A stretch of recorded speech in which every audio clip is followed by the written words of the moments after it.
Les armes sont déjà quelque chose de terrifiant. Mais même parmi les armes, certaines sont plus terrifiantes que d'autres. Tellement terrifiantes que l'humanité a fini par dire non. C'est trop. Dans cette vidéo, 10 types d'armes que le monde a interdits. Chacune a sa propre histoire. Et chacune a sa propre raison. Une raison que même la guerre n'a jamais réussi à justifier. Les balles explosives, dans la déclaration de Saint-Pétersbourg, 1868. En 1863, des ingénieurs russes ont mis au point une balle qui explosait au contact du corps humain. Le ministre de la guerre, le comte Miliotine, a écrit sans détour dans un rapport à l'empereur Alexandre II « Utiliser une telle arme contre des hommes est une barbarie qu'aucune nécessité militaire ne peut justifier. Une balle ordinaire suffit amplement à mettre un soldat hors de combat. » La Russie a fait ce qui ne se fait presque jamais avec une arme nouvelle. Elle a elle-même proposé de l'interdire. En novembre 1868, les représentants de 18 États se sont réunis à Saint-Pétersbourg. Le 11 décembre, tous ont signé la déclaration. L'interdiction visait tout projectile de moins de 400 grammes contenant une charge explosive ou incendiaire. C'était le premier traité international de l'histoire à interdire une arme précise. Avant lui, les guerres se menaient sans aucune règle sur les armements. La déclaration de Saint-Pétersbourg a posé un principe qui reste, encore aujourd'hui, au fondement de tout le droit international humanitaire. Une arme qui cause des souffrances allant au-delà du nécessaire est inadmissible. Les balles Dum-Dum, dans la déclaration de La Haye, 1899. En 1895, l'armée britannique a commencé à produire des balles particulières dans une usine de la ville indienne de Dum-Dum, près de Calcutta. La balle était conçue pour se dilater à l'impact et déchirer les tissus de l'intérieur. Les officiers britanniques la jugeaient nécessaire. Selon eux, les balles ordinaires de petit calibre n'arrêtaient pas suffisamment un assaillant. En 1898, les troupes britanniques ont utilisé ces balles lors de la bataille d'Omdurman, au Soudan. Avant le combat, les soldats limaient eux-mêmes la pointe des balles pour accentuer l'effet de dilatation. Les chirurgiens militaires ont constaté des blessures sans précédent, larges, déchiquetées, avec des os brisés sur de grandes surfaces. Leurs rapports sont parvenus jusqu'à la presse européenne. Le scandale a éclaté immédiatement. Lors de la conférence de La Haye en 1899, la question des balles Dum-Dum a été mise au vote. 22 États ont voté pour l'interdiction. 2 s'y sont opposés, la Grande-Bretagne et les États-Unis.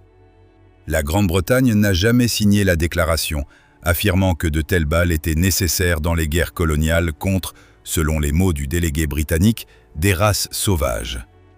L'interdiction est entrée en vigueur pour tous les autres États. Aujourd'hui, les balles à expansion sont utilisées par les chasseurs et les forces de police du monde entier, mais elles restent interdites dans les conflits armés internationaux. Le gaz de chlore, dans le protocole de Genève, 1925. Le 22 avril 1915, à 17 h, près de la ville belge d'Ypres, l'armée allemande a ouvert les vannes de 5730 bonbonnes. En quelques minutes, 168 tonnes de chlore ont formé un nuage jaune-vert qui s'est dirigé vers les positions françaises.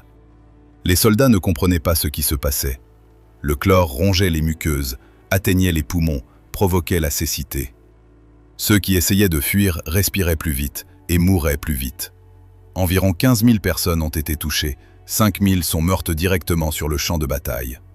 La moitié des survivants sont devenus invalides. Pendant les 3 années suivantes de la Première Guerre mondiale, toutes les parties du conflit ont utilisé des armes chimiques.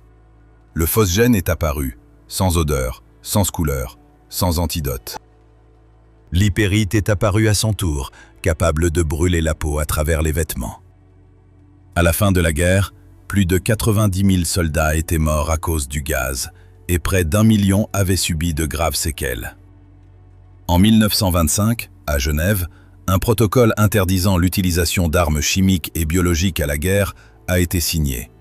La plupart des États l'ont ratifié. Les États-Unis ne l'ont ratifié qu'en 1975, 50 ans après sa signature. Les armes biologiques, dans la Convention de 1972.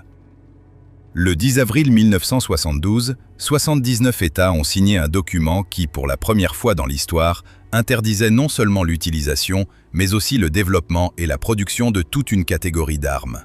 La Convention sur l'interdiction des armes biologiques obligeait les parties à détruire tous leurs stocks existants. C'était un précédent, rien de semblable n'avait existé auparavant.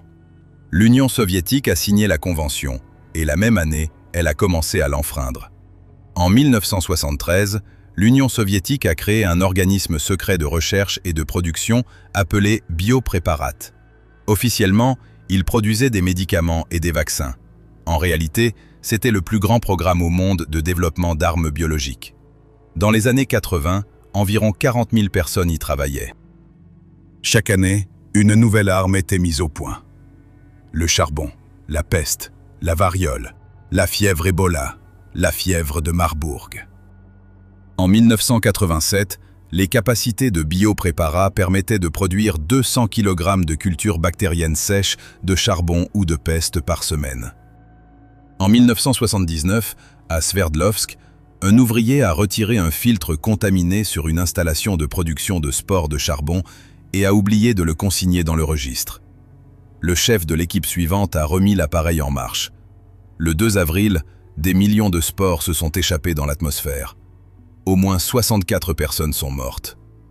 Le gouvernement soviétique a attribué l'épidémie à de la viande contaminée. La vérité n'a été connue qu'après la chute de l'Union soviétique, lorsqu'en 1992, le président Boris Eltsine a reconnu l'accident et l'existence du programme. La Convention sur les armes biologiques ne dispose d'aucun mécanisme de vérification, pas d'inspection, pas de contrôle indépendant.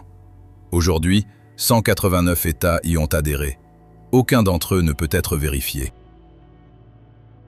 Le napalm, dans le 3e protocole de la Convention sur certaines armes classiques, 1980. Le 8 juin 1972, un pilote sud-vietnamien a largué une bombe incendiaire sur le village de Trang Bang. Le pilote s'est trompé, ce sont des civils qui ont été touchés. Parmi eux, une fillette de 9 ans nommée Phan Thi Kim Phuc. Le napalm, une substance à base d'essence gélifiée, brûle la peau jusqu'à l'os et continue de brûler même dans l'eau. La fillette a perdu ses vêtements et a couru sur la route en criant que c'était trop chaud. Le photographe de l'agence Associated Press, Nick Hutt, a pris le cliché. L'année suivante, cette photo a reçu le prix Pulitzer. Le napalm avait été utilisé dans des guerres bien avant le Vietnam, en Corée, pendant la Seconde Guerre mondiale, lors des attaques aux lance-flammes sur les villes japonaises. Mais c'est bien la guerre du Vietnam, c'est bien cette photo, qui en ont fait le symbole de la destruction aveugle des populations civiles. En 1976, sous la pression de la communauté internationale, des négociations ont commencé pour limiter les armes incendiaires. En 1980, le 3e protocole de la Convention sur certaines armes classiques a été adopté.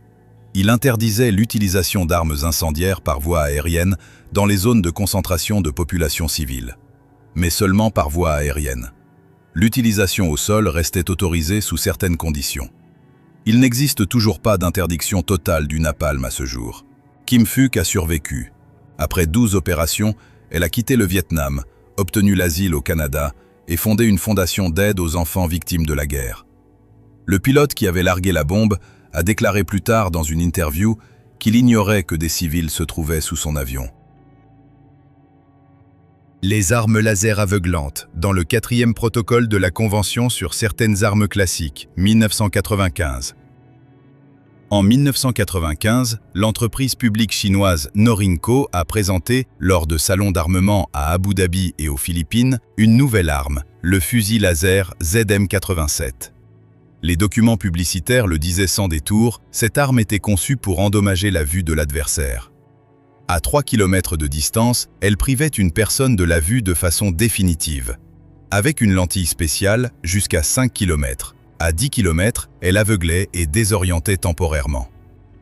La même année, les États-Unis ont achevé le développement de leur propre système, un laser portable monté sur un fusil M16. L'armée prévoyait d'en acquérir 2500 unités. Le budget du programme s'élevait à 80 millions de dollars. Le 13 octobre 1995, à Vienne, le 4e protocole de la Convention sur certaines armes classiques a été adopté. Il interdisait les armes laser spécifiquement conçues pour provoquer une cécité permanente. C'était la première fois dans l'histoire qu'une arme était interdite avant même son emploi au combat, de façon préventive, alors qu'il n'y avait pas encore de victimes. Le programme américain a été abandonné. La Chine a cessé de produire le ZM-87.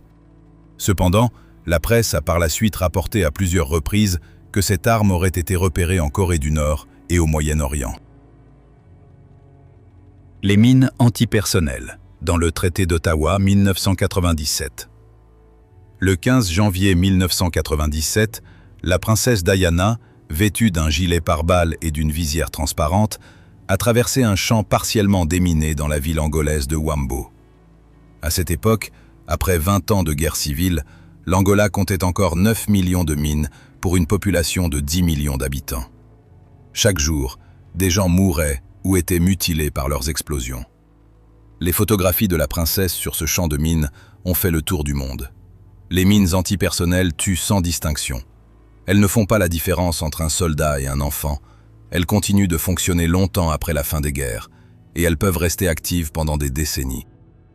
Selon l'organisation Landmine Monitor, entre 1999 et 2017, 120 000 personnes ont été tuées ou mutilées par ces mines, dont 87% de civils.